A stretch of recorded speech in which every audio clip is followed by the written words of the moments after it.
大家好，我是小冉。端午节马上到了，今天我就分享一个粽子的做法，软糯好吃，颜值担当。前一天，紫米泡水，绿豆泡水，糯米泡水。第二天，倒掉泡米水，把糯米清洗干净。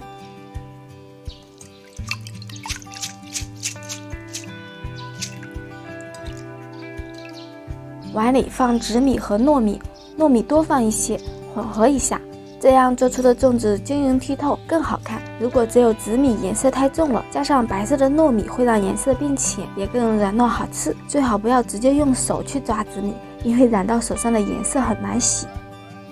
把蜜枣切成小块，为了保证粽子的口感，建议大家最好用比较甜的蜜枣。包粽子所用的食材就差不多准备好了，泡好的糯米、紫米和绿豆、蜜枣、桂圆和葡萄干。关于粽叶，我用的是鲜粽叶，超市可以买到，这种比较方便，打开洗干净就可以用。粽叶头可以剪也可以不剪，粽叶正面朝上，大概在中间偏下一点的部位，把粽叶折上来，看下面这个角，往外面折了一点粽叶，放一勺紫米，推一个小坑，放蜜枣、桂圆、葡萄干，就是放自己喜欢的食材就可以了。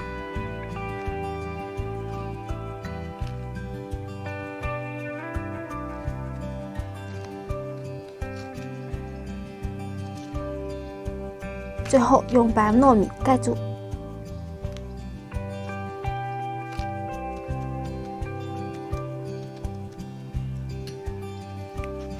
拇指和食指压住两个角，上面的粽叶盖下来，沿着粽子两边合起，最后折过来。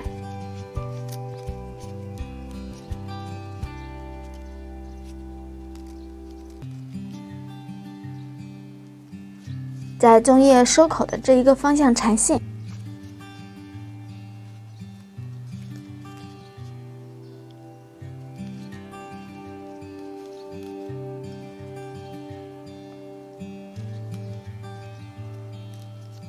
每一面都是一个三角形，比较可爱。线可以留长一点，把几个粽子系在一起，这样煮粽子的时候比较方便，也可以不留那么长。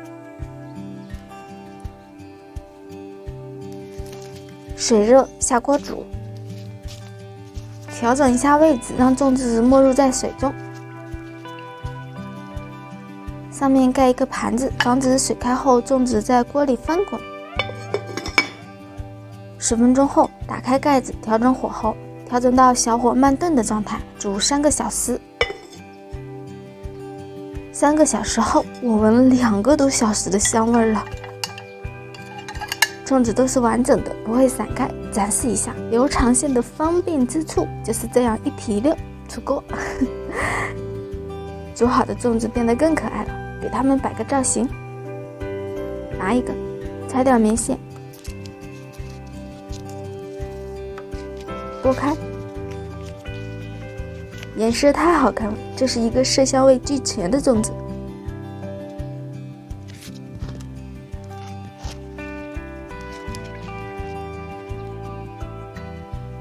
满满的馅料，